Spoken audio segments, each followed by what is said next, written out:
আমাদের প্রেমের কথা চ্যানেলটির সকল প্রকারের পাঠ গল্প দেখতে আমাদের চ্যানেলটি সাবস্ক্রাইব করে পাশে থাকা বেল আইকনে ক্লিক করুন। ইসরাত পেনকিলার খেয়েছো? জাইন কিচেনের কাজ শেষ করে নিজের রুমের দিকে যেতে নিলে ক্যামেলিয়া ডেকে উঠল। জাইন সোফায় এসে বসল।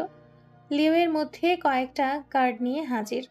জাইন একবার ক্যামেলিয়ার দিকে তাকালো আর একবার কার্ডের দিকে তাকালো। ক্যামেলিয়া নিচ থেকে বলল, চলো ট্রুথ আর ডেয়ার খেলি। জাইন না করার পূর্বেই ক্যামেলিয়া বলল, একদম না করার চেষ্টা করবে না, আমরা চারজন মিলে খেলবো, অনেক মজা হবে। জাইন কথা বলতে গেলে ক্যামেলিয়া কথা বলতে দিল না। লিও কিচেন থেকে কাচের বোতল নিয়ে আসলো। প্রথমবার ঘোরানো হলো। ইসরাতের দিকে গিয়ে থামলো। ক্যামেলিয়া হুহু করে চিৎকার করে উঠল, ট্রুথ অর ডেয়ার? ট্রুথ। ইসরায়েলের লাভ কেউ ছিল বা কাউকে তুমি লাভ করো এরকম কেউ আছে? জাইন অধীর আগ্রহে বসে রইল জানার জন্য। ইসরাত নেতিবাচক উত্তর দিতেই ক্যামেলিয়া বোতল ঘুরিয়ে দিল। এবার লিও এর দিকে থামলো। Truth or dare? Leo truth বলল। ক্যামেলিয়া কিছু জিজ্ঞেস করার পূর্বে ইসরাত থামিয়ে দিল। আমি জিজ্ঞেস করব, লিও আপনার মোট কতজন গার্লফ্রেন্ড ছিল ক্যামেলিয়া সহ? আর ক্যামেলিয়া কত নাম্বার? আমার মোট 10টা গার্লফ্রেন্ড ছিল আর ক্যামেলিয়া 60 নাম্বার গার্লফ্রেন্ড। ক্যামেলিয়া খেপা বাঘিনীর মতো তাকালো। লিও ক্যামেলিয়ার দিকে তাকিয়ে আর তাকালো না। দেখে মনে হচ্ছে আজ তার ওপর ফ্ল্যাটে গিয়ে ঘূর্ণিঝড় হবে। ইসরাত আবারও বোতল ঘোরানোর জন্য বলল। ক্যামেলিয়া ঘোরালো। এবার জাইনের দিকে গেল। জাইন আগেই বলল ট্রুথ। ক্যামেলিয়া ব্যাঙ্গের মতো লাফ দিয়ে বলল সে খেলবে না। কেউ কেন ডিয়ার নিচ্ছে না? জাইনকে ডিয়ার নিতে হবে। অগত্যা জাইন ডিয়ার নিল। ক্যামেলিয়া একটা কাচের বক্স জাইনের দিকে এগিয়ে দিল। জাইন চুপচাপ একটা কাগজ হাতে তুলে নিল। ক্যামেলিয়া নিজের কাছে নিল কাগজের ছোট্ট টুকরোটা। ঝটপট কাগজটা খুলে পড়ল।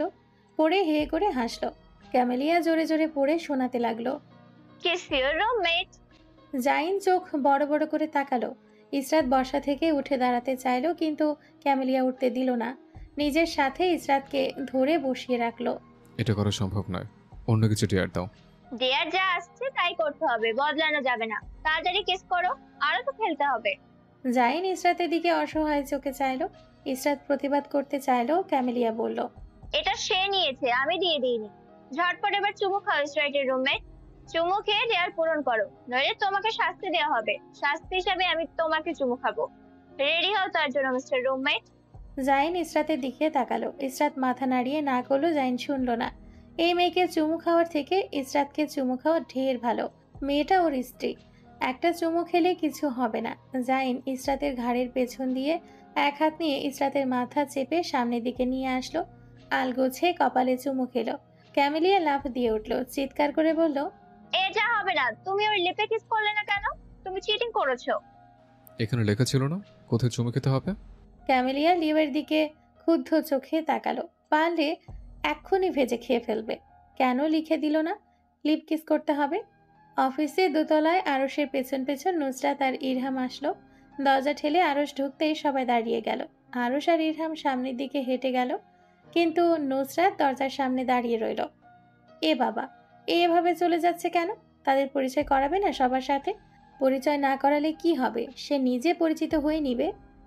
তাই আলম সাহেবকে বলে একটা মাইক আনিয়ে নিল। চিৎকার করে সবার দৃষ্টি নিজের দিকে নিয়ে নিল। Hello guys, attention please. কেউ যখন আমার পরিচয় করাচ্ছে না, আমি নিজেই আপনাদের সাথে পরিচিত হয়ে নিচ্ছি। আপনারা আপনাদের মোবাইলের ক্যামেরা অন করে নিন, পরে আবার আমি বলতে পারবো না। একবার বলবো, পরে শুনতে হলে মোবাইলের রেকর্ড অন করে নেবে। এখন এবং মনোযোগ সহকারে শুনে নেবেন। আপনাকে আমরা চিনি ম্যাম, তাহলে আর পরিচয়ের কি প্রয়োজন? আর এটা তো একভাবে, আজ থেকে আরেকভাবে চিনবেন। আর আমার কথার মাঝখানে কথা বলবেন না। তাহলে পরিচয় দিয়ে দেই, আপনাদের স্যারের একমাত্র স্ত্রী আমি। আপনাদের স্যারকে কিডন্যাপ করে বিয়ে করার জন্য আপনাদের দাওয়াত দিতে পারিনি। পরে অনুষ্ঠান হলেও অবশ্য দাওয়াত পাবেন। নুসরাত বুক ফুলিয়ে কথা বলা শেষে সবার দিকে তাকালো। সবাই তার দিকে চোখ বড় বড় করে তাকিয়ে আছে। কি ভাই, হাততালি দিন। এত বড় সুসংবাদ দিলাম আপনাদেরকে, আপনারা এইভাবে দাঁড়িয়ে দাঁড়িয়ে আমার মুখ দেখছেন কেন? Clip clip clip. নুসরাত হাততালি দিয়ে দেখালো হাততালি কিভাবে দিতে হয়। সবাই হাঁ করে তাকিয়ে হাততালি দিল। আরও শেষে নুসরাতকে টেনে নিয়ে নিজের সাথে নিয়ে গেল। নুসরাত পেছন ফিরে তাকিয়ে বলল, আমার জামাইকে কংগ্রেস বলুন। আরে আপনারা তো দেখছি কোনো কাজের না, শুধু মুখ দেখা ছাড়া। সবগুলোকে আমি ছাঁটাই করব। এজন্য ব্যবসার কোনো উন্নতি নেই। আমি এসে গেছি, এখন উন্নতির ওপর উন্নতি হবে। আরস মুখ চেপে ধরল। তারপরও নুসরাত চিৎকার করে কথা বলল, যা উপর থেকে ভূ ভূ শব্দ আকারে শোনা গেল। ক্যামেলিয়া খেলা শেষ করে জাইন আর ইসরাতের কাছ থেকে বিদায় নিয়ে অ্যাপার্টমেন্ট থেকে বের হলো।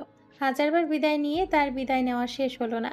শেষবারের মতো বিদায় নিয়ে ইসরাতের গালে চুমু খেয়ে চলে গেল। ইসরাত হতভম্ব হয়ে তাকিয়ে রইল ক্যামেলিয়ার দিকে।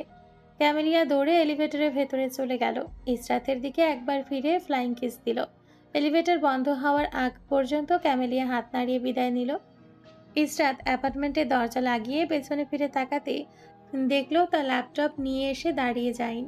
মৃদু চিৎকার করে গিয়ে জাইনের হাত থেকে ল্যাপটপ নিতে হাত বাড়ালো। জাইন ল্যাপটপ দিল না, ওপরের দিকে তুলে রাখলো। ইসরাত লাফ মারতে গিয়েও লাফ মারল না, পরে নিজে পায়ে ব্যথা পাবে। এক পায়ের আঙ্গুলে ভর দিয়ে হাত বাড়ালো ল্যাপটপ নেওয়ার জন্য। জাইন এক হাত উপরের দিকে করে ল্যাপটপ ধরে রাখলো। ইসরাত হাত বাড়িয়ে নিতে চাইলো, তার হাত পৌঁছালো না। বিরক্ত হয়ে গিয়ে সোফাতে বসলো। জাইন এসে পাশ ঘেঁষে সোফাতে বসলো। ল্যাপটপের শাটার খুলতে খুলতে বলল, পাসওয়ার্ড। ইসরাত কথা বলল না। জাইন ইসরাতের দিকে তাকিয়ে মনে মনে কিছু শব্দ গুনে মারল। মারতেই খুলে গেল। ইসরাত বাঁকা দৃষ্টিতে তাকালো জাইনের দিকে। জাইন কিবোর্ডে হাত চালাতে চালাতে ইসরাতের দিকে একবার তাকিয়ে চোখাচোখি করে নিল। ইসরাত চোখ বুজে সোফায় শুয়ে পড়েছে। জাইন ধীরে ধীরে কিবোর্ড চাপতে লাগলো যাতে শব্দ না হয়। কিছুক্ষণ পর তাকিয়ে দেখলো ইসরাত সোফা থেকে পড়ে যাচ্ছে। হাত বাড়িয়ে মাথা ধরে টেনে নিয়ে তার দিকে আনলো। ইসরাতের মাথা সোফার উপর রেখে বালিশ নিয়ে আসলো। এভাবে বালিশ ছাড়া ঘুমালে পরে ঘাড় ব্যথা হয়ে যাবে। ইসরাতের মাথার নিচে বালিশ দিয়ে পাতলা চাদর গায়ে দিয়ে দিল। হিটার অন করে দিল যাতে ড্রয়িং রুম গরম হয়ে যায়। আলগোছে ইসরাতের চুলে হাত দিতে গিয়েও হাত সরিয়ে নিল। ইসরাতের দিকে একবার তাকিয়ে চোখ ফিরিয়ে নিল ল্যাপটপের দিকে। নুসরাত আরশের কেবিনে চারিদিকে একবার ঘুরে তাকালো। চারিপাশ গ্লাস দ্বারা আবদ্ধ। টেবিলের কালার কালো আর গোল্ডেনের মিশেলে। নুসরাতের কাছে সুন্দর মনে হলো। মনে মনে একটু প্রশংসা করে নিল, চয়েস ভালো আছে শালার। সোফার উপর বসে ভাবতে লাগলো আরশকে কিভাবে বাস দেওয়া যায়। ব্যবসার মাল এদিক সেদিক করে দিলে কেমন হয়? না না, এতে আমারই লস, কারণ আমার বাপেরও ব্যবসা। এটা লস করানো যাবে না, অন্য কিছু ভাবতে হবে। কিছু ভেবে প্যান্টের পকেট থেকে মোবাইল বের করে কল করলো ইরহামকে। ফোন উপাস থেকে পিক করার পর নুসরাত ফিসফিস করে ইরহামকে কিছু বলল। ভাইয়া দেখলে দুজনকে ছেড়ে কথা বলবে না। কে বলেছে ছেড়ে কথা বলতে? আমি তো চাই জড়িয়ে ধরে কথা বলুক। ইরহাম বিরক্ত হয়ে ফোন রেখে দিল। নুসরাত আরশের দিকে তাকালো, যে কপালে ভাঁজ ফেলে ফাইল ঘাটছে। কেবিনের বাইরে থেকে নখ ভেসে আসলো। আরশ ফাইল থেকে চোখ তুলে বলল, কামিং। দরজা ঠেলে ভেতরে আসলো রুবা। রুবাকে হঠাৎ এখানে দেখে আরশের চোখ কপালে উঠে গেল। রুবার দিকে কিছুক্ষণ তাকিয়ে থেকে গম্ভীর গলায় জিজ্ঞেস করলো, মিসেস রুবা, কি মনে করে এখানে? কোনো প্রয়োজন? নুসরাত রুবাকে দেখে মোটেও বিচলিত হলো না। এক পায়ের উপর আরেক পা তুলে বসলো। পা দিয়ে মেঝেতে ঠক ঠক শব্দ করলো। ইনোসেন্ট মুখ বানিয়ে দুজনের দিকে তাকিয়ে থাকলো। স্যার, আপনি তো আমাকে ডেকে পাঠিয়েছেন। আমি কখন আপনাকে ডেকে পাঠালাম? নুসরাতের পা থেমে গেল। আরশ নুসরাতের দিকে একবার শান্ত চোখে তাকিয়ে রুবার দিকে তাকালো। নুসরাত ডোন্ট কেয়ার ভাব নিয়ে বসে রইল। ও, ভুলে গিয়েছিলাম, এই ফাইলটা দেওয়ার জন্য ডাকিয়েছিলাম আমার ম্যাডামকে দিয়ে। নুসরাত চোখ ছোট ছোট করে নিল। রুবা বের হয়ে যেতে আরশ নুসরাতের দিকে এগিয়ে আসলো। নুসরাত বসা থেকে উঠে দাঁড়ালো। আরশকে তার দিকে শান্ত চোখে তাকাতে দেখে আরশের পায়ের সাথে তাল মিলিয়ে পেছনের দিকে গেল। নুসরাত সোফার পেছন দিকে গিয়ে আরশের বসার টেবিলের দিকে গেল। আরশ নুসরাতের দিকে তাকিয়ে নুসরাত যেদিকে গেল সেদিকে গেল। পেছাতে পেছাতে গিয়ে টেবিলের সাথে নুসরাত আটকা পড়ল। আরশও নুসরাতের সামনে গিয়ে দাঁড়ালো। এক হাত দিয়ে নুসরাতকে নিজের হাতের মাঝে বন্দি করে মাথা হালকা ঝুঁকিয়ে নিল। কি? তোর সাথে কিছু করতে ইচ্ছে করছে। কি? কথার উত্তর না দিয়ে আরশ নিজের বুড়ো আঙ্গুল দিয়ে নুসরাতের গালে ঘর্ষণ করলো। নুসরাতের সামনের দিকে বের করা দুগোছা চুল কানের পিছে গুজে দিল। কানের কাছে মুখ নিয়ে বলল, আমাদের তো বাসর করা হয়নি এখন। Then let's begin the wedding night now. কি বলিস তুই? আমার কিন্তু মুড আছে এখন। নুসরাত আরশের বুকে ধাক্কা দিয়ে দূরে সরালো। আরশ শার্টের বোতাম খুলতে খুলতে নুসরাতের দিকে এগিয়ে আসলো। নুসরাত হালকা হাসলো। আমার কোনো সমস্যা নেই বাসর করতে, কিন্তু সমস্যা নেই, তাহলে এক্ষুনি করে ফেল। আরে ভাই, এত অধৈর্য হচ্ছ কেন? আমাকে কথা শেষ করতে দিন। কি বল? আমার দেনমোহর আগে পরিশোধ করুন, তারপর না হয় বাসর করবেন। দেনমোহর কত টাকা? আপনি জানেন না দেনমোহর কত টাকা? আমি খেয়াল করিনি। এখন বল, টাইম ওয়েস্ট করিস না। ও আচ্ছা, দেনমোহর বেশি না, আপনার এফোর্টের ভেতরে আছেই। আমি আবার ভালো মানুষ, আপনার কথা চিন্তা ভাবনা করে দেনমোহর কমেই রেখেছি। বেশি কথা না বলে অ্যামাউন্ট কত তাড়াতাড়ি বল, আমার বাসর করার টাইম ওয়েস্ট হচ্ছে। এই তো মাত্র। এত লেট করছিস কেন? তাড়াতাড়ি বল। 101 টাকা 53 পয়সা। নয়, হ্যাঁ। এখন তাড়াতাড়ি আমার দেনমোহর পরিশোধ করুন তো, আর আপনার বাসরও করে ফেলুন। এত কম টাকা রাখতে তোকে কে বলেছিল বোন? বুঝতে হবে না কার বোন আমি? আরশ পকেট হাতড়ে মানিব্যাগ বের করলো। মানিব্যাগ থেকে 120 টাকা বের করে নুসরাতের দিকে এগিয়ে দিল। কি? তোর দেনমোহর? আমার দেনমোহর 101 টাকা 53 পয়সা। আপনি আমাকে 120 টাকা দিয়েছেন, ঠিকঠাক দেনমোহর দিন। নুসরাত 20 টাকা আরশের দিকে ফিরিয়ে দিয়ে বলল, 100 টাকা আমি রাখছি, আপনি আরো 1 টাকা 53 পয়সা দেবেন, তারপর না হয় আপনার বাসর কমপ্লিট হবে। তার আগে এইভাবে মিঙ্গেল হয়েও সিঙ্গেল হয়ে ঘুরুন। আমি দেনমোহর দিয়েছি এখন, তার মানে আমি এক্ষুনি বাসর করব। এখন তো সম্ভব না ভাই, দেনমোহর তো পুরো শোধ করেননি। আরো কয়েকদিন আপনিও ভার্জিন ঘুরুন, আমিও ঘুরি। আপনি সত্যি কি ভার্জিন তা নিয়ে সন্দেহ আছে আমার। তুই চাইলে চেক করতে পারিস, সুযোগ আছে। নুসরাত শব্দ করে হাসলো। আরশ শার্টের বোতাম 4টে এর মধ্যে খুলে ফেলেছে। নুসরাতের দিকে এগিয়ে এসে নুসরাতের শার্টে হাত দিতেই নুসরাত হাত সরিয়ে দিল। হাসি কোনোরকম আটকিয়ে বলল, আজ মনে হয় আপনার ভাগ্য আপনার সাথে নেই, আজ আর বাসর হবে না। কেন? পিরিয়ড চলছে। তারপর হা হা করে হেসে উঠল। আরশের উজ্জ্বল শ্যামলা হাসি হাসি মুখ গম্ভীর হয়ে গেল। নুসরাত হাসতে হাসতে পেট চেপে ধরল, মুখ এক হাত দিয়ে চেপে আরশের গম্ভীর মুখের দিকে তাকালো। আরশ তার থেকে দূরত্ব কিছুটা বাড়িয়ে নিয়েছে। কষ্ট করে আপনার শার্টের বোতাম লাগিয়ে নিন। নুসরাত আরেকটু আরশের দিকে এগিয়ে আসলো। আরশের বুকের বাঁ পাশে আলগোছে মাথা রাখলো। নরম মাংসপিণ্ডের স্বাভাবিক ধ্বনি নুসরাতের কানে আসলো। ঠোঁটে ঠোঁট চেপে হাসলো নুসরাত। হাত নিয়ে বাঁ পাশে রাখতেই আরশের হৃৎপিণ্ডের স্বাভাবিক গতি কিছুটা অস্বাভাবিক হয়ে গেল। নরম মাংসপিণ্ড উচ্চ ধ্বনি নুসরাতের কানে এসে লাগলো।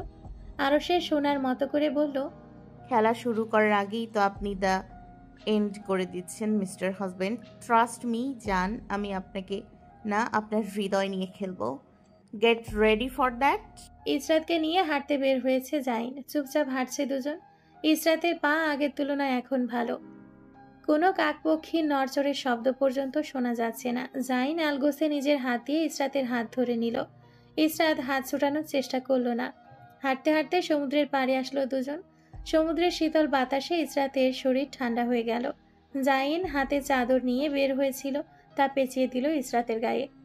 নিশ্চুপ চারপাশ, ব্যস্ত নগরী এখন শান্ত হয়ে আছে। শুকনো বালির ওপর জাইন বসলো। ইসরাতকে নিজের পাশ দেখিয়ে দিল বসার জন্য। ইসরাত বসলো জাইনের পাশে যথেষ্ট দূরত্ব রেখে। জাইন দূরত্ব মিটিয়ে ইসরাতের পাশ ঘেঁষে বসলো। ইসরাতের মাথা টেনে এনে নিজের কাঁধে রাখলো। ইসরাত সরানোর জন্য চেষ্টা করলো। জাইন বলল, এভাবে থাকতে ইসরাত দনমন করলো। তারপর চুপ হয়ে পড়ে রইল জাইনের কাঁধে নড়চড়বিহীন। জাইন শূন্য দৃষ্টিতে তাকালো আকাশের পানি। শীতল পরিবেশ ভঙ্গ করে ভেসে আসলো জাইনের অত্যাধিক ঠান্ডা স্বর। নুসরাতের সাথে আমার ভালোই সময় কাটতো ছোটবেলায়। আমি কম কথা বলতাম, নুসরাতও কম কথা বলতো, চুপচাপ শুনতে থাকতো। ওর সাথে আমার বন্ডিংটা ভালো ছিল, জায়ান আরশের চেয়ে। তুমি আর আরশ তো ছিলে এক একটা জিন, শুধু লাফালাফি ঝাপাঝাপি করতে। আরশ তবু আমার কথা শুনতো, কিন্তু তুমি তো কারোর কথাই শোনার পাত্র ছিলে না। একবার রেলিং ধরে লটকাতে তো আরেকবার গ্রিলে উঠে ঝরে পড়তে। এসব এখন কেন বলছেন? ইচ্ছে হলো বলতে। সত্যি বলতে আজকাল তোমার সাথে টাইম স্পেন্ড করতে ভালোই লাগছে। তুমি তো আর কথা বলবে না, আমি বলি। ছোটবেলার কথা একটা স্মৃতিচারণ করি, তুমিও করো স্মৃতিচারণ আমার সাথে। ইসরাত চুপ হয়ে গেল। জাইন কিছুক্ষণ চুপ থেকে আবার বলল, নুসরাত বন্ধু হিসেবে পারফেক্ট ছিল, আমার সাথী বলতে পারে ওকে। আগে তো গুলুগুলো ছিল, কথা কম বলতো, কিন্তু এখন চিকন হয়েছে। সাথে এত কথা বলে, বাপরে। আগের আর এখনকার নুসরাতকে দেখলে মনে হয় আকাশ পাতাল তফাৎ। কোনোভাবে বদলে গিয়েছে নাকি অন্য বছরের সাথে? তোমার আগের ক্যারেক্টার এখনকার ক্যারেক্টারের মধ্যে আকাশ পাতাল তফাৎ। নুসরাত আমাদের পছন্দ করে না কোনো একটা কারণে। আগে তো ন্যাওটা হয়ে আমার সাথে লেগে থাকতো, আর এখন আমাদের দেখলেই ওর উঁচু নাক আর একটু বেশি উঁচু হয়ে যায়। এবার ইসরাত শব্দ করে হাসলো। চাদর শরীরে ভালোভাবে পেঁচিয়ে শ্বাস নিল। জাইনও নিল। জাইন এবার ধীরে ধীরে আসল কথায় আসলো। কারোর জন্য কারোর জীবন আটকে থাকে, এটা সম্পূর্ণ ভুল বলাই চলে। আমি মনে করেছিলাম ডেলাকে ছাড়া আমি বাঁচব না। দেখো, ডেলাকে ছাড়া আমি বেঁচে আছি। দিনকালও ভালোই যাচ্ছে। ডেলা ওর লাইফ এনজয় করছে, আমিও করছি। কিন্তু দিন শেষে একটা শূন্যতা মনের ভিতর থেকেই যায়। কেন আমার হলো না? আমার মনে হয় পরে, আবার মনে হয় যা হয় ভালোর জন্যই হয়। আল্লাহ উত্তম পরিকল্পনাকারী। জাইন আরো কিছুক্ষণ সময় নিল। ইসরাতের দিকে একবার তাকালো, যে নীরব শ্রোতা হয়ে তার কথা শুনছে। কথার মধ্যে টু শব্দ অবধি করেনি। জাইন টেনে শ্বাস ফেলল। আমাদের বিয়ের এখন 6 মাস প্রায়। আমি বলবো না আমি ডেলাকে ভুলে গেছি। ডেলা থাক না আমার মনের গহীন এক কোণে। আমার আচরণের জন্য আমি সরি। আমি ভুল করেছি, তার জন্য মাপ চাচ্ছি। সব কিছু ভুলে আমরা কি নতুনভাবে আবার সব কিছু শুরু করতে পারি? আমি আমার সব ভুল শুধরে নেব। এতদিন শুধু আমি মরিচিকের পিছনে ছুটে মরিচিকা ছাড়া কিছুই পাইনি, কিন্তু এখন আমি মরিচিকের পিছনে আর ছুটতে চাই না। আমি আমার ভুল শুধরে যতদিন বেঁচে থাকি তোমার সাথে বেঁচে থাকতে চাই। তোমার সাথে আমি আমার বৃদ্ধ কাল কাটাতে চাই। আর যদি বলে ভালোবাসার কথা, সেটা না হয় তোলা থাক। তুমি আমার ভালো লাগা, মায়া, মোহ, আবেগ হয়ে সারা জীবন আমার হৃদয়ে গহীনে থাকবে। তুমি কি আমাকে একটা সুযোগ দিতে পারবে ইসরাত? সময় চাই আমার।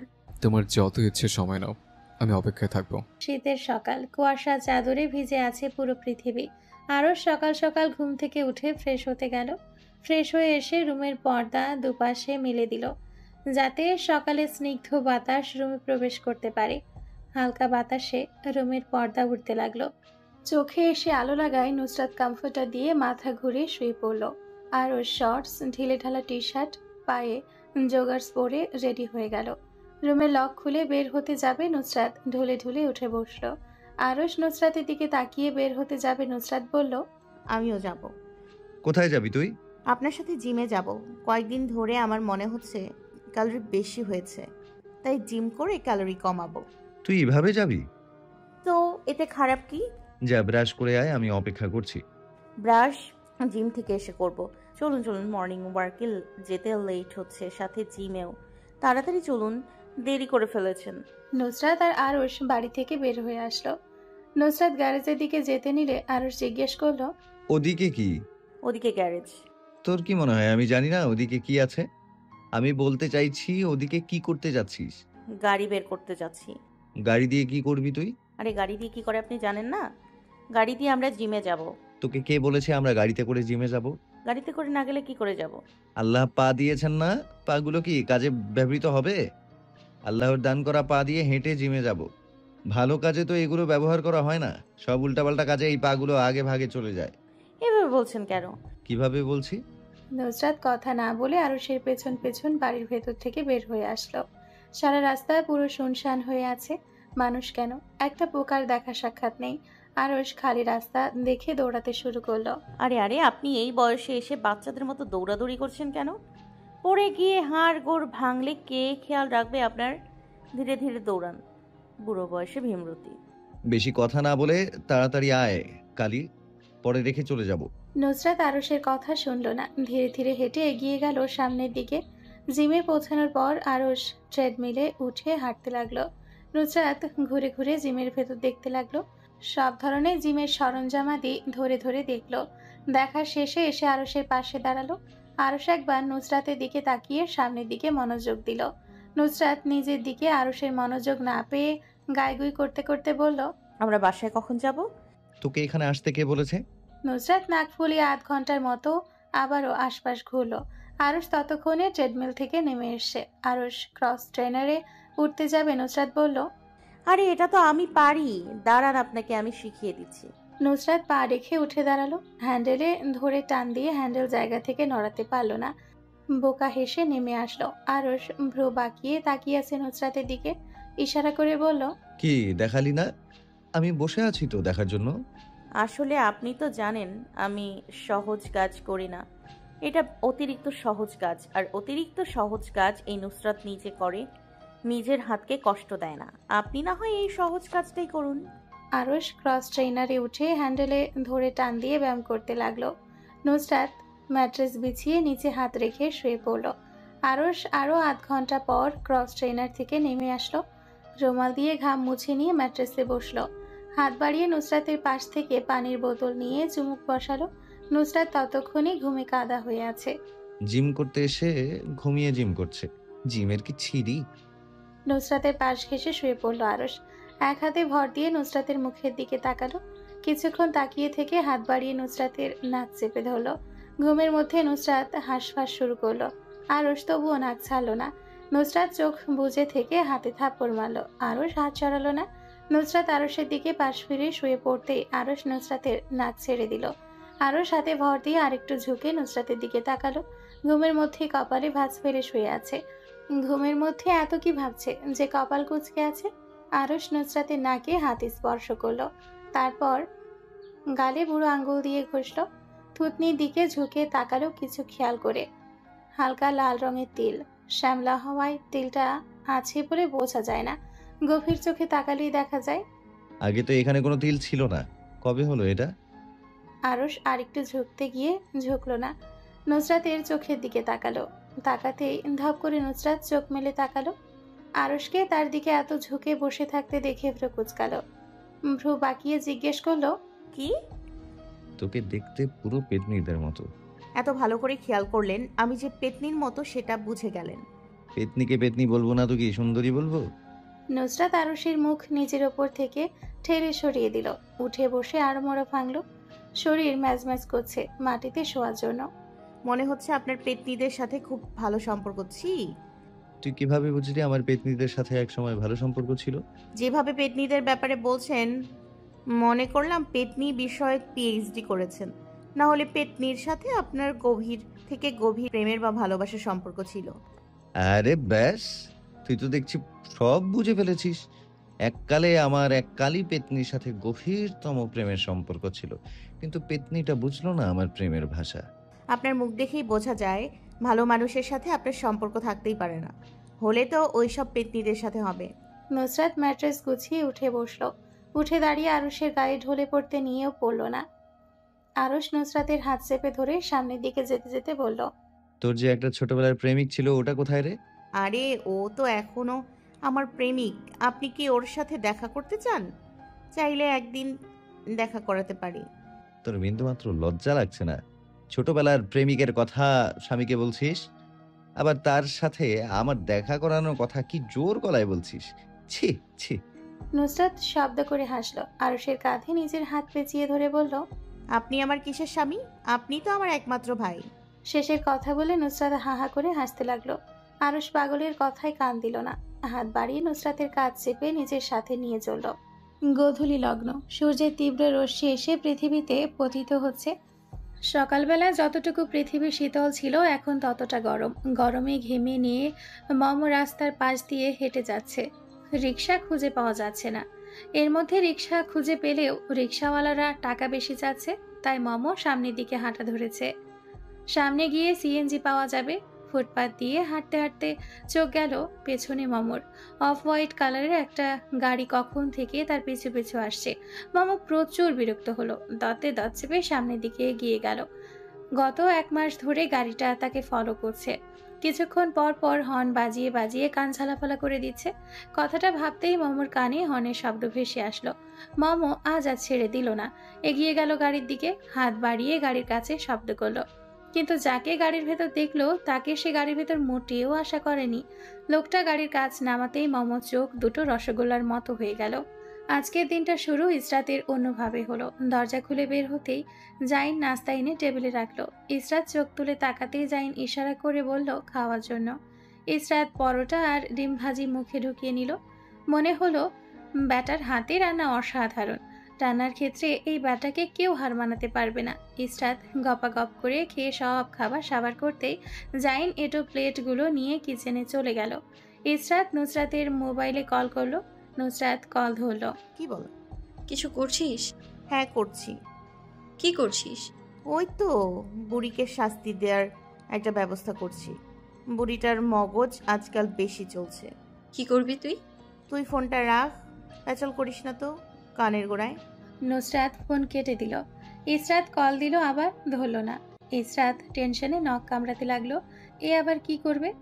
হাই আল্লাহ, ফোনও ধরছে না। ইসরাত আরুষকে কল দিল। আরুষ কল না ধরে কেটে দিল। ইসরাতের মনে হলো ভেতরে অস্থির অনুভূতি হচ্ছে, কপালে এই শীতের মধ্যে ঘাম জমলো। নুসরাত এর মধ্যে কল দিল। কাজ করে ফেলেছি। কি করেছিস? বুড়ির ব্যবস্থা করে ফেলেছি। এক্স্যাক্ট কি করেছিস সেটা তো বল। এখনো তেমন কিছু করিনি, ভেবেছি করব। এখন ফোন রাখ আর তোর জামাইকে সময়টা দে। টাটা বেবি, পরে কথা হবে। নুসরাত ঝটপট ফোন রেখে দিল। জাইন কিচেনের কাজ গুছিয়ে ড্রয়িং রুমে আসলো। শরীর এখন কেমন? আগের তুলনায় ভালো। বাসায় একা থাকতে পারবে? হুম। তাহলে আমি একটু অফিসে আসি, প্রয়োজনীয় কিছু কাজ ছিল। তুমি চাইলে তোমার ফ্রেন্ডকে কল করে ডেকে নিতে পারো। ইসরাত আবারও মাথা নাড়ালো। জাইন নিজের রুমে গিয়ে রুম লক করে ফেলল। কিছুক্ষণ পরে রেডি হয়ে আসলো। সাদা রঙের শার্ট আর কালো রঙের প্যান্ট পরেছে। ইসরাত খেয়াল করলো শার্ট জাইনের শরীরের ভাঁজের সাথে আষ্টে পৃষ্ঠে লেগে আছে। পুরুষালীর শরীরে এই শার্ট দারুণ মানিয়েছে। আসি, তোমার খেয়াল রাখো। ইসরাত মাথা নাড়ালো। জাইন অ্যাপার্টমেন্ট থেকে বের হতেই ইসরাত ক্যামেলিয়াকে কল করলো। হ্যালো ক্যামেলিয়া, আমার রুমমেট অ্যাপার্টমেন্টে নেই, তুমি আসতে পারবে আমার অ্যাপার্টমেন্টে? আরে এটা জিজ্ঞাসার কোনো বিষয়? ক্যামেল এবার আস্তে করে বলল, তোমার রুমমেট রান্না করে গিয়েছে। ইসরাত বুঝলো না ক্যামেলিয়া কেন এই কথা জিজ্ঞেস করছে তাকে। ইসরাত সহজ গলায় বলল, হ্যাঁ রান্না করে গিয়েছে, কিন্তু এই কথা কেন তুমি জানতে চাচ্ছ? আরে তেমন কিছু না, এমনিতে জানতে চাইলাম। আমার ফ্ল্যাটে একবার আসবে, আমার রুমমেট বাসায় নেই। ক্যামেলিয়ার মুখ উজ্জ্বল হয়ে উঠল। তার কাছে মনে হলো মেঘ না চাইতেই এটা বৃষ্টি। আরে এটা বলতে কল করেছিলে? আমি হাফ অ্যান আওয়ারের মধ্যে আসছি তোমার অ্যাপার্টমেন্টে। তাহলে ফোন রাখছি। হ্যাঁ রাখো, আমি আসছি। আধ ঘন্টা পর ক্যামেলিয়া লিওকে নিয়ে ইসরাতের ফ্ল্যাটে আসলো। কলিং বেল বাজাতেই ইসরাত উঠে ধীরে গিয়ে দরজা খুলে দিল। দরজা খুলতেই ক্যামেলিয়া মাথা ঢুকালো দরজার ভেতরে। দরজা ধরে ঝুলে ক্যামেলিয়া ভ্রু নাচিয়ে বলল, ইসরাত বেব, এখন তোমার শরীর কি অবস্থা? বিনিময়ে ইসরাত হালকা হাসলো। ইসরাত, ওই সুন্দর ছেলেটা কখন আসবে? জানি না, চলে আসবে কিছুক্ষণ পর। ইসরাত লিও আর ক্যামেলিয়াকে নিয়ে নিজের রুমে আসলো। ক্যামেলিয়া ইসরাতের সাথে কিছুক্ষণ কথা বলে লিওর দিকে তাকিয়ে বলল, তুমি এখানে মেয়েদের মধ্যে কি করছো? যাও রুম থেকে বের হও। আমাদের মেয়েলি কথার মধ্যে তুমি কি করবে? লিও রুমের বাইরে যেতেই ক্যামেলিয়া পেছন থেকে মোটা একটা ব্যাগ বের করলো। ব্যাগের চেন খুলে দুটো কাচের বোতল বের করলো। হাতে নিয়ে ইসরাতের চোখের সামনে নিয়ে বলল, টাডা। এটা কি? তুমি এই যুগের মেয়ে হয়ে এগুলো কি ছিল না? আরে আমি এটা বলি না, এগুলো দিয়ে তুমি কি করবে? আর এগুলো কেন নিয়ে এসছো? ক্যামেলিয়া গলার স্বর বেড়ে গেল। ইসরাতের গলা জড়িয়ে ধরে বলল, আরে বেব, আমরা এগুলো দিয়ে পার্টি করব। আমরা দুজন মিলে খাবো। না ক্যামেলিয়া, এগুলো আমি খেতে পারবো না, এগুলো আমার জন্য হারাম। ইসরাতের কথা শুনে ক্যামেলিয়ার উজ্জ্বল মুখ ধপ করে নিভে গেল। আচ্ছা তাহলে এগুলো আমিই খাবো। তুমি তো আর বসে বসে আমার মুখ দেখবে না। তোমার জন্য অরেঞ্জ জুস নিয়ে আসি, আমার একা একা খেতে খারাপ লাগবে।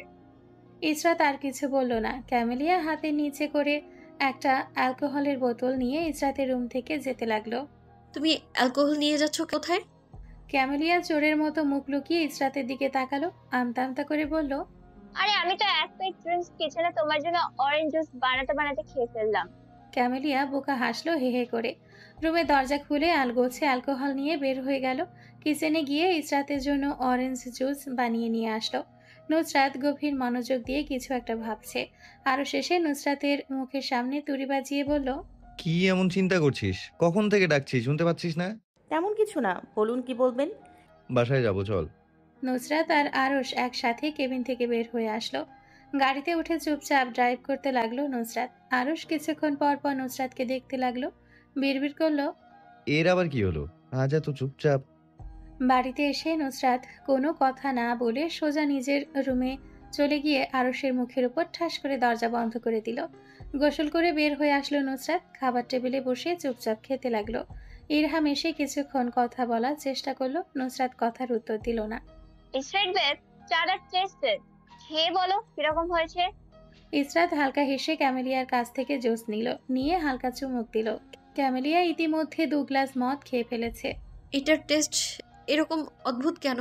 আরে বুঝতে হবে না, এটা কে বানিয়েছে? এটা আমি বানিয়েছি, তাই টেস্ট অন্যরকম। এই ক্যামেলিয়া যাই করে তার টেস্টই বদলে যায়। খাও তো, বেশি কথা বলো না। ইসরাত আর কোনো কথা না বলে চুপচাপ খেয়ে ফেললো। ক্যামেলিয়া 2-3 গ্যাপ খেয়ে পাগলের মতো ঢুলতে লাগলো এবং অদ্ভুত কথাবার্তা বলতে লাগলো। লিও এসে এই অবস্থা দেখে ইসরাতকে জিজ্ঞেস করলো, কি হয়েছে ক্যামেলিয়ার? অ্যালকোহল পান করেছে। লিও মাথায় হাত দিল। ক্যামেলিয়াকে এক হাত দিয়ে জড়িয়ে ধরে বলল, এইখানে আর থাকা যাবে না। ইস রাইট, কিছুক্ষণ পরও এক্সট্রিম লেভেলের পাগলামি করবে। আমার ক্যামেলিয়াকে নিয়ে আমার ফ্ল্যাটে যাচ্ছি, তুমি তোমার খেয়াল রাখতে পারবে। ইসরাত মাথা নাড়ল। লিও ইসরাতের থেকে বিদায় নিয়ে ক্যামেলিয়াকে ধরে ধরে নিয়ে চলে গেল। লিও আর ক্যামেলিয়া যাওয়ার 5 মিনিট পর হঠাৎ ইসরাতের মাথা ঘুরঘুর করতে লাগলো। জাইন আরো কিছুক্ষণ পর আসলো। এসে নিজের রুমে চলে গেল ফ্রেশ হতে। ফ্রেশ হয়ে ইসরাতের রুমের দিকে আসলো। ইসরাত অদ্ভুতভাবে জাইনের দিকে তাকালো। জাইন ব্ল্যাক টি শার্টের সাথে কার্গো প্যান্ট পরেছে। হাতের পেশিগুলো টি শার্টের ওপর দিয়ে দেখা যাচ্ছে। ইসরাত বেড থেকে আস্তে আস্তে নেমে আসলো জাইনের কাছে। নিজের চোখ মোটা মোটা করে জাইনকে দেখতে লাগলো। ইসরাত জাইনের বাহুতে চাপড় মেরে বলল, এই মাল তো অনেক হট। ওয়াও, তোমার বডি এত সুন্দর। জাইন ইসরাতের দিকে অবাক দৃষ্টিতে তাকালো। ইসরাত ঢলতে ঢলতে কথা জোড়া লাগাতে লাগাতে বলল, আরে তুমি আমার দিকে এইভাবে তাকাচ্ছ কেন? মনে হচ্ছে আমাকে এই প্রথম দেখছো। ইসরাত কিছুক্ষণ চুপ থেকে জাইনের গলা জড়িয়ে ধরল। গলা ধরে এদিক সেদিক ঝুলে বলল, আমার বাসায় এত সুন্দর ছেলে আসলো কোথা থেকে? আমি কি মঙ্গল গ্রহে চলে এসেছি, না শুক্রতে চলে আসলাম? এই তুমি কি হিলিয়াম গ্যাস নাকি? আমি কি তোমায় জড়িয়ে ধরতে পারি হিলিয়াম গ্যাস? জাইনের কিছু বলার পূর্বে ইসরাত জাইনকে জড়িয়ে ধরল। জাইন গম্ভীর মুখ নিয়ে দাঁড়িয়ে থাকলো। মুখ দেখে ওর প্রতিক্রিয়া বোঝা গেল না কিরকম। ইসরাত কিছুক্ষণ জড়িয়ে ধরে থেকে সরে দাঁড়ালো। চোখ ঝাপটে ঝাপটে আবার কাছে গিয়ে আসলো। জাইনে 2 গাল নিজের হাতের মাঝে নিয়ে মুখ চুমু আকারের করল। জাইন ইসরাতকে এরকম করতে দেখে মুখ ফ্যাকাশে করে কিছুটা পেছন দিকে সরে গেল। ইসরাত হা হা করে হাসলো। মাতাল কণ্ঠে বলল, এদিকে এসো, আমি কিছু করব না। জাইন এগিয়ে গেল না ইসরাতের দিকে। ইসরাত জাইনের কাছে এগিয়ে আসলো। জাইন কিছু বলার পূর্বে ইসরাত তার অ্যাডামস অ্যাপেলে চুমু খেলো। জাইন স্তব্ধ হয়ে চোখ বড় বড় করে তাকালো ইসরাতের দিকে। ইসরাতকে ঠেলে দূরে সরাতে চাইল। ইসরাত জোকের মতো গলা পেঁচিয়ে ধরল। গলার ভাঁজে মুখ লুকিয়ে ভুসভুস করে শব্দ করতে লাগলো। জাইন দূরে সরাতে গিয়ে দেখলো ইসরাত নিভু নিভু চোখে তার দিকেই তাকিয়ে আছে। ঢেকুর তুলতেই মুখ থেকে ঝাঁঝালো বিশ্রী গন্ধ ভেসে আসলো। মমো ফেসবুক ঘাটাঘাটি করছিল। হঠাৎ আননোন নাম্বার থেকে হোয়াটসঅ্যাপে মেসেজ আসলো। মমো নাম্বার চিনতে না পেরে আর রিপ্লাই করলো না। অলস ভঙ্গিতে মোবাইল দেখতে লাগলো। কিছুক্ষণ পর সেম নাম্বার থেকে কল আসলো। প্রথমে কল ধরলো না, কেটে দিল। পরপর আরও 3 বার কল আসার পর বিরক্ত হয়ে কল উঠালো মমো। হ্যালো, কি ভাই, কি সমস্যা? বারবার ফোন দিয়ে কি বোঝাতে চাচ্ছেন? আপনি ভদ্রঘরের সন্তান? আর আপনি কে? আমি কখন বললাম আমি ভদ্র ঘরের সন্তান? কি এখন কথা বলছো না কেন? আর বারবার কল কেটে দিচ্ছিলে কেন? আর কেউ কল দিলে তাকে সালাম দিতে হয়, এটাও জানো না? আসসালামু আলাইকুম। ওয়ালাইকুম আসসালাম। তুমি এত রাতে অনলাইন কি করো? আপনি আমাকে কল কেন দিয়েছেন? আর আমার পেছনে এইভাবে ঘুরঘুর কেন করছেন? সোজাসুজি বলুন, আপনার কি চাই? তুমি এতটাও ছোট নয় যে আমি কেন তোমার পিছনে ঘুরছি এটা বোঝাতে পারবে না। সোজা কথা বলি, আমার তোমাকে ভালো লাগে। কেন লাগে, কিসের জন্য লাগে, এসব আমি জানি না। এইসব ভালো লাগা কখন থেকে শুরু? আমার আর আপনার দেখাই বা কতবার হলো? ফালতু কথা বলবেন না তো, বিরক্ত লাগে। আর আপনি আমার নাম্বার কোথায় পেলেন? ভালো লাগে কখন থেকে শুরু এটা বলতে পারবো না, কিন্তু ইসরাতের বিয়ের দিন যখন আমি তোমাকে দেখেছিলাম, জানি না আমার কেমন যেন লেগেছিল। আর নাম্বার জোগাড় এসব কোনো কঠিন কাজ নয়। তোমার কাছে আমাকে কেমন লাগে এসব আমি জানতে চাইবো না। আমি আমার ভালোবাসা দিয়ে তোমাকে পাগল করব, আমাকে ভালোবাসতে। রাখি, এখন অনেক রাত হয়েছে, ভালো থেকো, নিজের খেয়াল রেখো, আর ঘুমিয়ে পড়ো। মামো অদ্ভুতভাবে তাকিয়ে থাকলো ফোনের দিকে।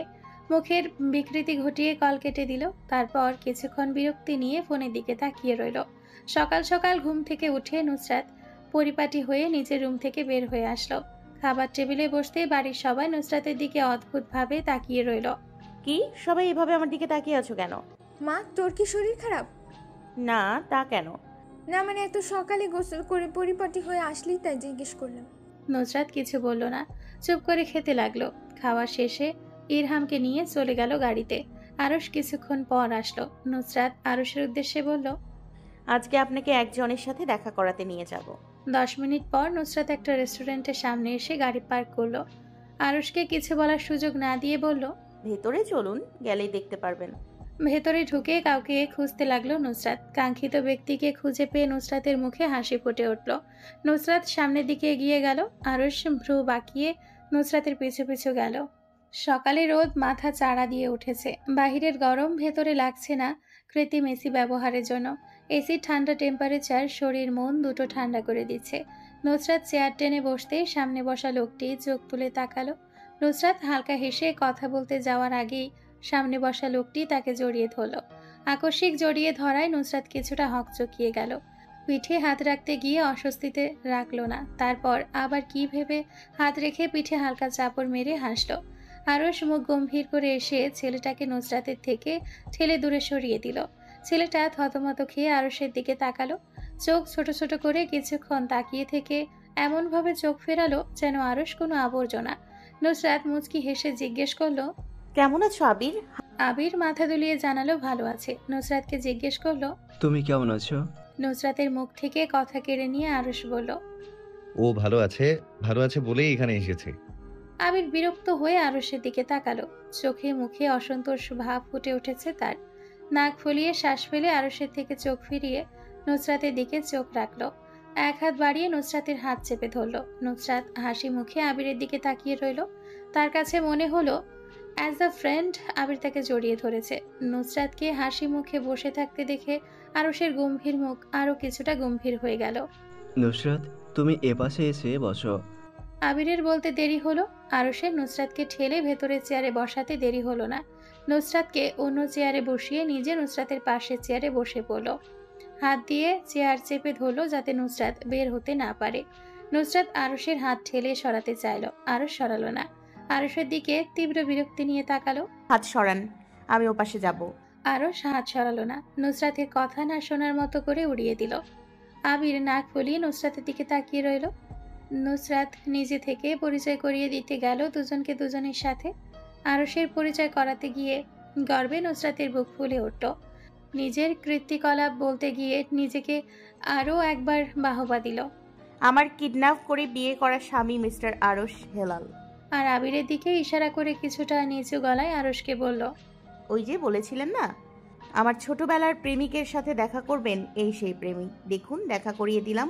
কত ভালো আপনার স্ত্রী, আপনার মনের আশা পূরণ করতে তৎপর। তারপর গলার আওয়াজ বাড়িয়ে বলল, মিট মাই ফ্রেন্ড আবির। আরশ গম্ভীর চোখে তাকিয়ে আবিরের থেকে চোখ সরিয়ে নিল। আবির আরশের দিকে তাকিয়ে চিরবির করে উঠল। নুসরাত, তোমার স্বামীর থেকে আমি 100 গুণ বেটার। আমাকে রিজেক্ট না করে অ্যাকসেপ্ট করলেই পারতে। তোমার মতো এত বিউটিফুল গার্ল কিনা ওকে পছন্দ করলা? নুসরাত কথাটা হেসে উড়িয়ে দিল, কিন্তু কথাটা আরশের গায়ে গরম পানির ছিটা বলে মনে হলো। কেউ তার গায়ে গরম পানি ঢেলে দিয়েছে। দাঁতে দাঁত চেপে বসে রইল। আবির খাবার অর্ডার দিল। নুসরাত পেট ভরে গাপুস গুপুস করে গিলল। আরশকে খাবার খেতে না দেখে একবার মুখ দুঃখী দুঃখী করে কাবাব সাধল। মনে মনে বলল, না করে দে ভাই, না করে দে প্লিজ, আমি খেয়ে নিই। একটু উদার হ ভাই। আমি খাবো না, তুই খা। আরশের কথা শেষ হওয়ার আগেই নুসরাত কাবাব মুখে ঢুকিয়ে নিল। আবির আর আরশের দিকে তাকিয়ে হে হে করে হাসলো। আবির নিজের প্লেট থেকে খাবার এগিয়ে দিল নুসরাতের দিকে। নুসরাত খাওয়ার আগে আরশ হাত বাড়িয়ে চামচ থেকে খাবার নিয়ে নিল। নুসরাত হতভম্ব হয়ে আরশের হাতের দিকে তাকালো। আরশ খাবার নিয়ে নিজের মুখে ঢুকিয়ে নিল। নুসরাত আরশের কাছ থেকে চোখ সরিয়ে নিয়ে খাবার খেতে ব্যস্ত হলো। আবিরের আরশের সাথে চোখাচোখি হতেই ভেঙচি কাটল। নুসরাত আর আবির মিলে অর্ডার করা সব খাবার সাবার করে ঢেকুর তুলল। নুসরাত পেটে হাত বুলিয়ে, অতিরিক্ত খেয়ে ফেলেছি, আজ আর অফিস যাওয়া হবে না মনে হচ্ছে। আপনি না হয় অফিস যান, আমি বাড়ি গিয়ে একটা লম্বা ঘুম দেই। চুপচাপ গাড়িতে গিয়ে বস। তোকে ঢং করতে কাজে আনা হয়নি। ইচ্ছে হলে যাবি, না হলে যাবি না। থাপ্পড়ে গাল নাক সোজা করে ফেলবো। নুসরাত হাত উপরের দিকে তুলে আড়মোড়ে ভাঙল। আবির বিল পে করতে যাবে, নুসরাত থামিয়ে দিল। আরশের দিকে তাকিয়ে দাঁত কেলিয়ে বলল, আরে আবির, তুমি বিল পে করছো কেন?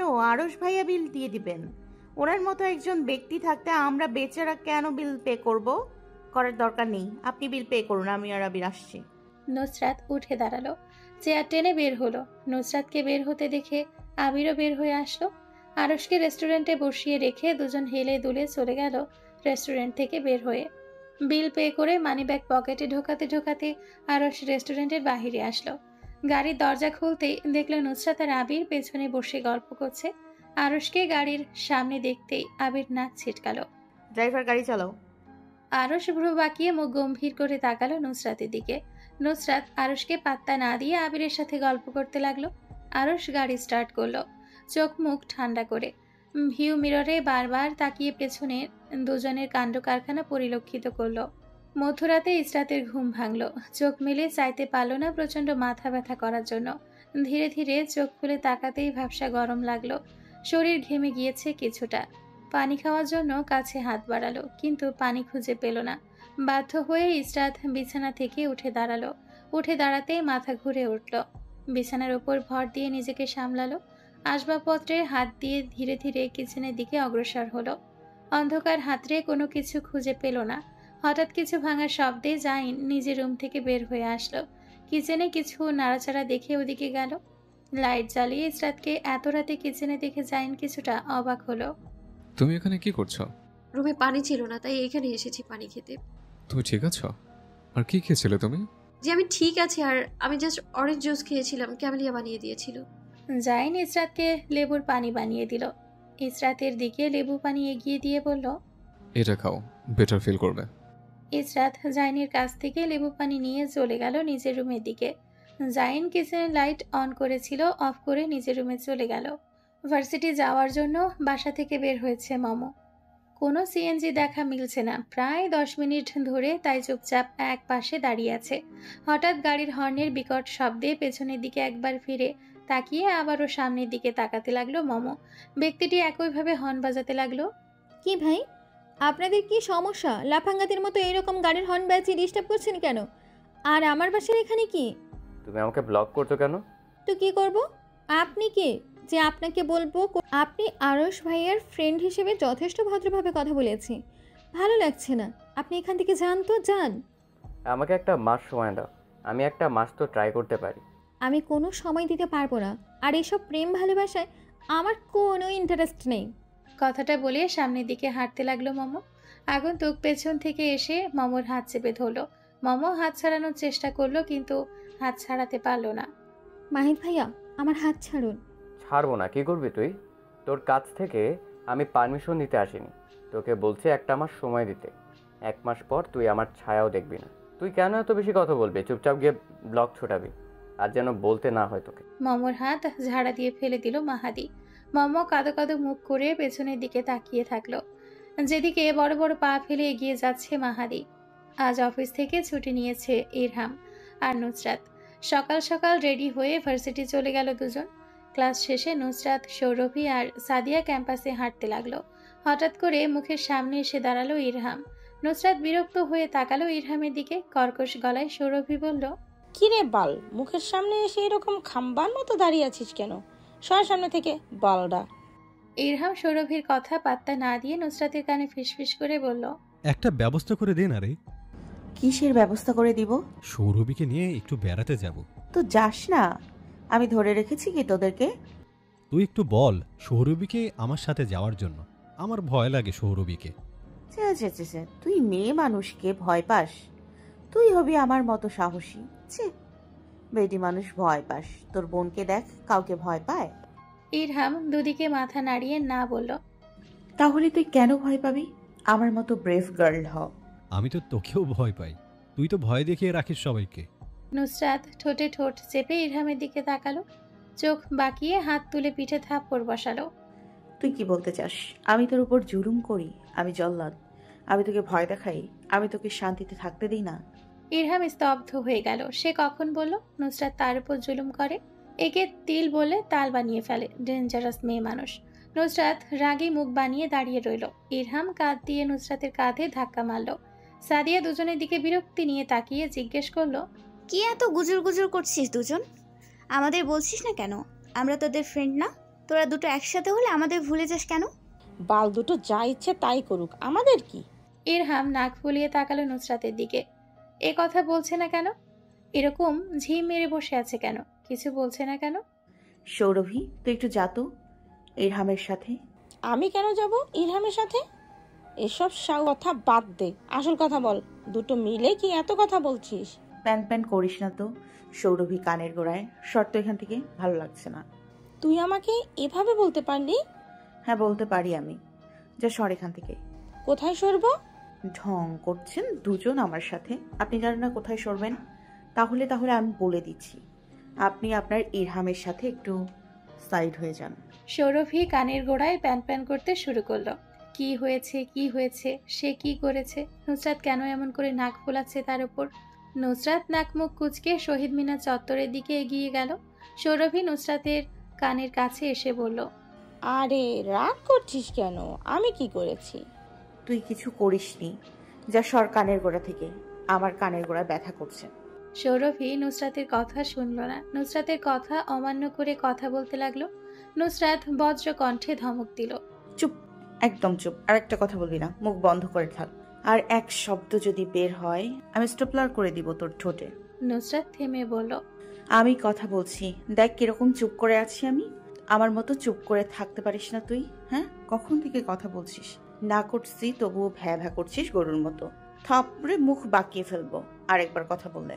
সৌরভী মুখ ফুলিয়ে বসে রইল।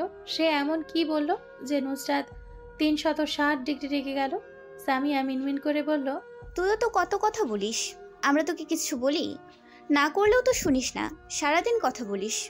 নুসরাত থাপ্পড়ের মতো হাত করল, তারপর আবারও হাত গুটিয়ে নিল। ভাবসাব নিয়ে বলল, আমি বললে সেটা অন্য বিষয়। ইরহাম পরিবেশ ভালো না দেখে মনে মনে কেটে পড়তে চাইল। নুসরাত খেয়াল করে ধমকে দাঁড় করিয়ে দিল, তোর ওটাকে নিয়ে বিদায় হ। সৌরভীকে নড়তে না দেখে নুসরাত বলল, তুই বসে আমার মুখ দেখছিস কেন? তোকে বলছি যেতে ইরহামের সাথে, যা এখান থেকে ভাগ। চুপচাপ ইরহামের সাথে যাবি। আর একটা কথা বললে আমি তোর কানের গোড়ায় এমন থাপ্পড় বসাবো তোর জামাইয়ের জন্মেও ভুলবি না। নুসরাতের কথা থামিয়ে দিয়ে বজ্র কণ্ঠে মোবাইলের রিং বেজে উঠল। ইরহাম পকেট থেকে মোবাইল বের করে চেক করলো কে কল করেছে। সেভ নাম্বারে ছোট ভাই লেখা দেখা গেল। বিরক্ত হয়ে ফোন কেটে দিল। আরশ আবারও কল করলো। ইরহাম ফোন ধরলো। নুসরাত কল স্পিকারে দেওয়ার জন্য বলল ইরহামকে। ইরহাম ফোন কানে লাগাতে আরশ ধমক দিল। ইরহাম ধমক খেয়ে মুখ কুচকে ফেলল। নুসরাত গালি দিল, শালা কল দিয়ে শুরু করে দিয়েছে ধমকাধমকি, ভালো কথা বলতে জানে না। কখন আসবি অফিসে? আর তোর সাথে একটা কই? ইরহাম নাক কুচকে নুসরাতের দিকে তাকালো। ফোন মিউট করে বলল, শালার কি সাহস আমাদের অফিসে যাওয়ার জন্য বলে। নুসরাত ইশারা করে বলল আনমিউট করার জন্য। ইরহাম কল আনমিউট করে বলল, আজ আর আসবো না রে ভাইয়া, ভার্সিটি থেকে বেড়াতে চলে যাব। আরশ রেগে মেগে আগুন হয়ে গেল। জোর গলায় ধমক মারল ইরহামকে। ইরহামের কাছে মনে হলো তার কানে তালা লেগে গেছে। কোনো মানুষ এত জোরে ধমক দিয়ে কথা বলতে পারে? উফ, কান বন্ধ হয়ে গেল। কি বাজখায় গলা। ঢং পেয়েছো দুজন? ইচ্ছে হলে আসবে, না হলে আসবে না। থাপড়ে কান লাল করে দিব। অসভ্য বেয়াদব ছেলে মেয়ে। বাপের অফিস হলে যা হয়, চুপচাপ চলে আসবে, না হলে দুজনকে কিভাবে নিয়ে আসতে হবে তা আমি খুব ভালো করে জানি। যা ইচ্ছা তাই করুন ভাইয়া, আজ আর আমি আসবো না, আমি বেড়াতে চলে যাচ্ছি। আপনি আটকাতে পারলে আটকে নিন। আরশের মুখের উপর ফোন কেটে দিল ইরহাম। নুসরাত মুখ হাঁ করে চেয়ে রইল ইরহামের দিকে। হাত তুলে চাপড় মারল ইরহামের পিঠে। আমার মতো সাহসী হয়ে গিয়েছে দেখছি আমার বন্ধু। এই তো আজ প্রমাণ হলো তুই আমার ব্রেভ বন্ধু ভাই। এইভাবে এগিয়ে যা জীবনের যে চূড়ায় সাফল্য আছে সেই দিকে। নুসরাতের কথায় শেষ হতেই হু হু করে হাসির রোল পড়ে গেল। নুসরাত পাত্তা না দিয়ে ইরহামের কানে কানে কিছু বলতে ইরহাম উঠে দাঁড়ালো। সৌরভীকে টেনে নিয়ে চলে গেল মেন গেটের দিকে। সৌরভী চিৎকার করতে চাইল। ইরহাম দুই হাত দিয়ে মুখ চেপে ধরল সৌরভী। ইরহাম দাঁতে দাঁত চেপে হিসিয়ে বলল, চুপচাপ চল আমার সাথে, একটা শব্দ করবি না মুখ দিয়ে, শব্দ করলেই চুমু খাবো। যতটা শব্দ ততটা চুমু, ভাবিস না এখানে সেখানে চুমু খাবো, ডাইরেক্ট তোর ঠোঁটে খাবো। সৌরভী আর ইরহাম চলে যেতে নুসরাতের পাশে এসে ধপ করে বসলো আবির। নুসরাত একবার তাকিয়ে চোখ ফিরিয়ে নিল। আবির নুসরাতকে জিজ্ঞেস করলো, তুমি কেমন আছো? নুসরাত কিছু বলার আগেই ফোন আসলো। প্যান্টের পকেট থেকে মোবাইল বের করলো। অনীহার সহিত। আরশকে কল দিতে দেখে অফ বাটনে চেপে ফোন বন্ধ করে রেখে দিল। আরশ না থেমে আবারও কল দিল নুসরাতকে। নুসরাত এবার কল কেটে না দিয়ে আরশের কল ধরল অলস ভঙ্গিতে। হ্যালো মিসেস আরশ হেলাল স্পিকিং। কে বলছেন? মিস্টার আরশ হেলাল বলছি, তোর স্যার। আবার স্যার ভার কিছু নেই, আপনি ভুল নাম্বারে কল দিয়েছেন। কল রাখুন তো, রাখুন। আপনি কল দিয়ে আমাকে ডিস্টার্ব করছেন। আমি বর্তমানে বিজি আছি, দয়া করে কোনো প্রয়োজন হলে একটু পর কল দেবেন। কি নতুন ঢং শুরু করেছিস সে? ঢং বন্ধ করে চুপচাপ অফিসে আয়। বাপের অফিস বলে কোনো ছাড় পাবি বলে মনে হয় তোর কাছে? তাড়াতাড়ি আয়, কাজের বেলায় আমি কোনো ধরনের মজা পছন্দ করি না নুসরাত। ঢং বাদ দিয়ে আয়। আর তোর সাথেরটা কই? আমাকে ব্লক মেরে রেখেছে কেন? কল পিক করছে না কেন? কিসের অফিস, কিসের সাথেটা, কিসের ব্লগ আর কিসের কল আমি কিছু বুঝতে পারছি না।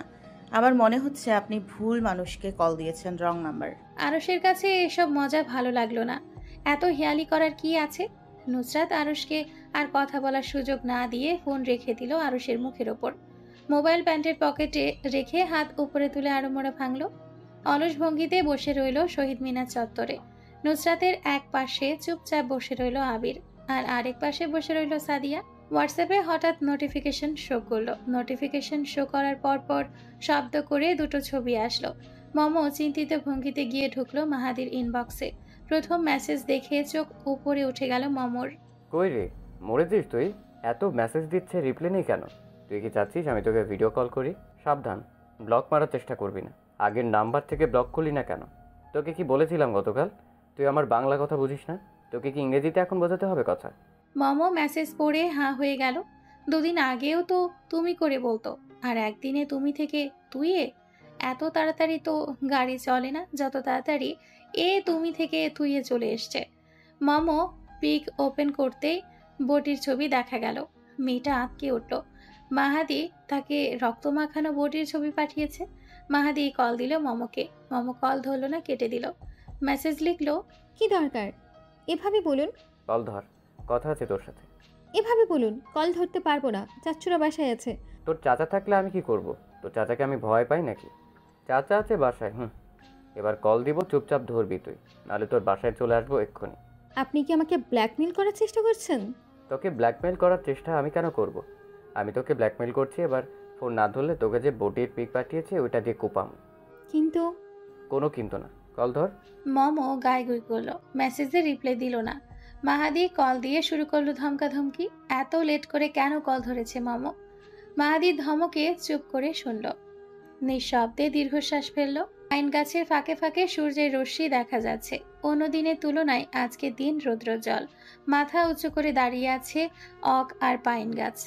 অ্যাপার্টমেন্ট থেকে বের হতে ঠান্ডা বাতাস ছুঁয়ে দিয়ে গেল রাস্তার পাশ দিয়ে হেঁটে যাওয়া দুই মানব মানবীকে।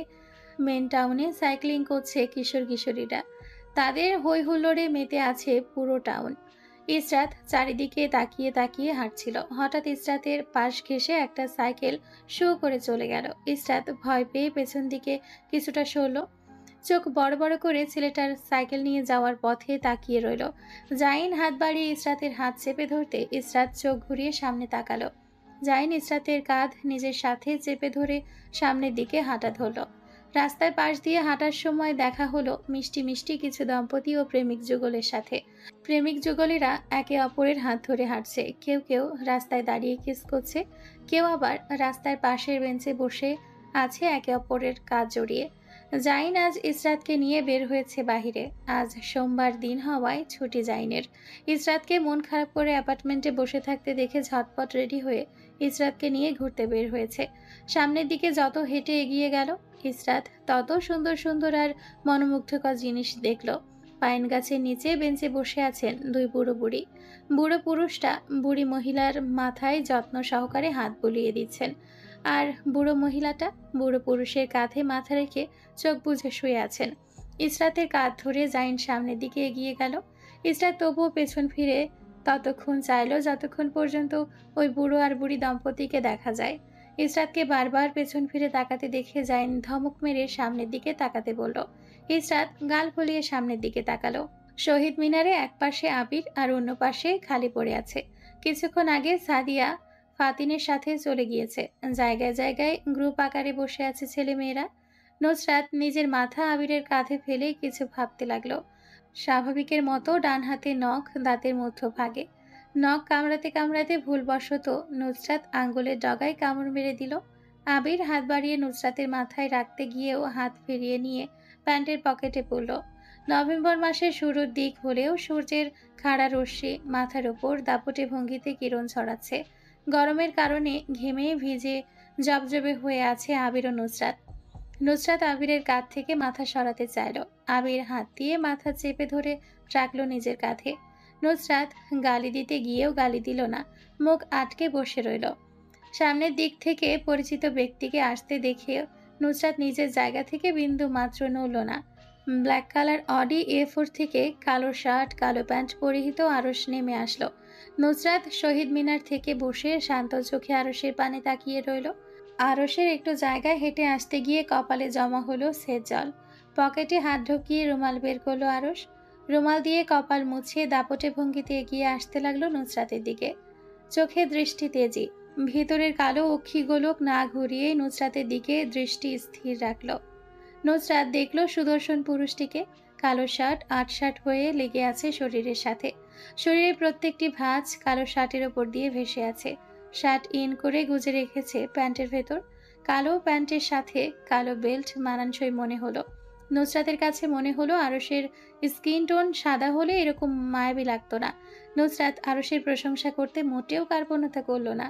ব্যাটা শ্যামলা হলেও সুন্দর বটে, তবুও আমি বেশি মায়াবী। নুসরাত মনে মনে হি হি করে হাসলো, তারপর বলল, এটাই বাস্তব। আরশ নুসরাতের কাছে এসে আবিরের দিকে না তাকিয়ে হাত টেনে দাঁড় করালো। হাত ধরে টেনে দাঁড় করানোতে নুসরাত হাতে ব্যথা পেল। তবুও স্বাভাবিকভাবে নুসরাত মাথা কাত করে আরশের দিকে তাকালো, গাল বাঁকিয়ে হালকা হাসলো। আরশ গরমে আর রাগে টাই টেনে লুজ করলো, গম্ভীর গলায় বলল, ক্লাস শেষ? নুসরাত হেসে হেসে মাথা নাড়ালো। তাহলে এখানে বসে আছিস কেন? অফিস থেকে 4 ঘন্টার ছুটি নিয়ে 1 ঘন্টা বেশি লেট করেছিস কেন? আরে ইরহাম কোথায়? প্রেমিকাকে নিয়ে লং ড্রাইভে গিয়েছে। আরশ চোখ বড় বড় করে তাকালো। দেখে মনে হলো অক্ষি কোটর থেকে চোখ বের হয়ে আসবে। বিস্ময় নিয়ে জিজ্ঞেস করলো, কিসের প্রেমিকা? নুসরাত গালে 2 হাত দিয়ে অবাক হওয়ার মতো করে বলল, ওমা, আপনি বুঝতে পারছেন না? আরে প্রেমিকা প্রেমিকা, ইরহাম প্রেমিকা নিয়ে বেড়াতে গেছে, বুঝছেন? নুসরাত আরশের দিকে তাকালো। আরশকে ভ্রু উঁচিয়ে থাকতে দেখে বলল, আরে কথা বোঝেন না? আরে বুঝবেন কিভাবে? জীবনে কোনোদিন প্রেম করেছেন?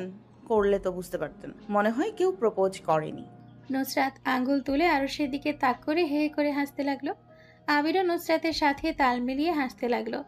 আশেপাশে বসে থাকা ছাত্রছাত্রীরা ঘুরে ঘুরে নুসরাত আর আবিরের দিকে বিস্ময় নিয়ে তাকালো। কিছুক্ষণ তাকিয়ে থেকে চোখ ফিরিয়ে নিল যে যার কাজে। চুপ, হে হে করে খবিশের মতো হাসা বন্ধ কর। মানুষ তাকিয়ে আছে আমাদের দিকে। নুসরাত পাত্তা দিল না। আরশের কথা মাছি তাড়ানোর ভঙ্গিতে ফু মেরে উড়িয়ে দিল। আবির শহীদ মিনারের সিঁড়ি থেকে উঠে বসলো। নুসরাতের পাশে দাঁড়িয়ে চোখে চোখ রাখলো আরশের। আরশ আবিরের দিকে না তাকিয়ে নুসরাতের দিকে তাকালো। চল অফিসে, অনেক লেট হয়ে গিয়েছে। নুসরাত মাথা নেড়ে সায় দিল। আবিরকে বগল দাবা করে নিজের সাথে নিয়ে এগিয়ে গেল গাড়ির দিকে। আরশ হাঁ করে তাকিয়ে রইল আবিরের আর নুসরাতের দিকে। তার গাড়িতে যাচ্ছে আর তাকে নিয়ে যাচ্ছে না। মাথা থেকে কথা ঝেড়ে ফেলে এগিয়ে গেল গাড়ির দিকে। নুসরাত ফ্রন্ট সিটের দরজা খুলে ডায়নাকে বসে থাকতে দেখে ভ্রু বাঁকিয়ে তাকালো। ডায়না চিকন মেলি ন্যাকাস্বরে বলল, ম্যাম, আপনি পেছনে বসে যান। আমি ফ্রন্ট সিট ছাড়া বসতে পারি না। আমি আসতে চাইনি, স্যার আমাকে জোর করে নিয়ে আসছেন ওনার সাথে ম্যাম। নুসরাত চুপচাপ কিছুক্ষণ দাঁড়িয়ে রইল গাড়ির দরজা ধরে। আবিরের কথায় আবিরের দিকে ফিরে তাকালো। আবির নুসরাতের থেকে বিদায় নিয়ে ক্যাম্পাসের দিকে যেতে নিল। নুসরাত পিছু ডাকলো, এই শোনো আবির। আবির পেছন ফিরে তাকালো। নুসরাতের দিকে তাকিয়ে ভ্রু উচালো। নুসরাত হাত দিয়ে ইশারা করলো এদিকে আসার জন্য। কি হয়েছে? চলো আমার সাথে। কোথায়? তুমি আমাকে বিশ্বাস করো না আবির? আবির মাথা নাড়িয়ে হ্যাঁ বলতে নুসরাত বলল, তাহলে প্রশ্ন কিসের? আমাকে বিশ্বাস করলে চোখ বন্ধ করে চলো আমার সাথে। কিন্তু আমার ক্লাস। আরে কিছু হবে না, চলো চলো। নুসরাত আবিরকে ধাক্কা দিয়ে ব্যাক সিটে বসিয়ে দিল। আবির মুখ কাচুমাচু করে বসে রইল। নুসরাত লাফ মেরে গিয়ে বসলো। নুসরাতের লাফ মেরে গাড়িতে বসার সাথে পুরো গাড়ি নড়ে চড়ে উঠল। ভেঙে ফেল গাড়ি। নুসরাত ভেঙচি কাটলো। আরশ ভিউ মিররে তাকালো। আবির আর নুসরাত একসাথে ভিউ মিররে দৃষ্টি দিল। আরসের সাথে চোখাচোখি হতেই চোখ সরিয়ে নিল নুসরাত। আরস আর আবির সরালো না। আরস নিশ্চুপ চোখে তাকিয়ে থেকে গাড়ি স্টার্ট করলো। বিড়বিড় করলো, এই আপদকে কেন আবার সাথে নিয়েছে? আরসের বিড়বিড় করে কথা বলা বাতাসের বেগে মিশে গিয়ে শো শো শব্দ হলো। গাড়ির কাচের মধ্যে দিয়ে শাঁসা করে বাতাস প্রবেশ করতে লাগলো। এই তুই কোথায়? ভার্সিটিতে ছিলাম। তুই স্কুলে পড়িস, এতক্ষণ কি করছিলি ভার্সিটিতে? মামা বিরক্ত হলো, এই লোক তুই তোকারি করছে কেন? ক্লাস ছিল। তুই আমাকে বাল বোঝাতে আসছিস? ভার্সিটিতে এতক্ষণ কি করছিলি? সত্যি সত্যি করে বল, কোথায় গিয়েছিলি, কোন ছেলের সাথে? আরে আপনি বোঝেন না, ভার্সিটিতে ক্লাস ছিল বলছি তো। কার সাথে যাবো? এত প্যাচাল কেন করছেন? আমি প্যাচাল করছি? তুই কি বলতে চাস? মামা কথা বদলে ফেললো। এই লোককে আম বললে জাম বুঝে। আমি বলতে চাইছি, আপনি তুই তরকারি করে কথা বলছেন কেন? প্রথমে তো তুমি করে বলতেন। আমি এভাবে তুই তোকারি করে কথা বলি? এত মধু মিশিয়ে কথা বলতে পারবো না। চুপচাপ এসব সহ্য কর। বেশি কথা বললে বটি দিয়ে কুপামো। এই আপনি কথার সাথে কুপামু বললেন কেন? আপনার বাসা কি ব্রাহ্মণবাড়িয়া? তুই কিভাবে জানলি আমার বাসা ব্রাহ্মণবাড়িয়ায়? কথার সাথে কুপামু বলেন এই জন্যই বুঝেছি। ব্রাহ্মণবাড়িয়ার মানুষেরা কথার সাথে মারামারি ঝগড়াঝাটি করার কথা বলে। গাড়ি পার্কিং করার পর নুসরাত আর আবির ব্যাক সিট থেকে বের হয়ে আসলো। মিস ডায়না আরসের পেছন পেছন কোমর বাঁকিয়ে হেঁটে আসলেন। নুসরাত আবিরকে নিয়ে চুপচাপ হেঁটে সামনের দিকে এগিয়ে গেল। মিস ডায়না আপনার অ্যাসিস্ট্যান্ট তাই না? তুই মনে হয় জানিস না। নুসরাত দাঁতে দাঁত পিষল। সোজা কথার সোজা উত্তর দিবে, বাঁকা উত্তর দিচ্ছে কেন? প্রশ্ন জিজ্ঞেস করলে প্রশ্নের বিপরীতে কেন আবার প্রশ্ন করেন? আরস উত্তর দেওয়ার প্রয়োজন বোধ করলো না। নুসরাতও উত্তরের আশা করলো না। আবির কিছুটা ঝুঁকে নুসরাতের দিকে জিজ্ঞেস করলো, তুমি আমাকে এইখানে নিয়ে এসেছো কেন? এত প্রশ্ন কিসের? আমি যা বলবো হ্যাঁতে হ্যাঁ মেলাবেন। চুপচাপ। প্রশ্ন করা আমার পছন্দ নয়। আই হোপ তুমি আমাকে আর কোনো প্রশ্ন করবে না। আবির নুসরাতের থেকে চোখ ফিরিয়ে নিল। আবিরের সাথে কথা বলতে গিয়ে নুসরাত আরসের থেকে কিছুটা পেছনে পড়ে গেল। পা চালিয়ে হাঁটতে লাগলো। আবিরকেও বলল পা চালিয়ে হাঁটার জন্য। দ্বিতীয় তলার স্লাইডিং ডোর টেনে দিতেই আরস ভেতরে চলে গেল।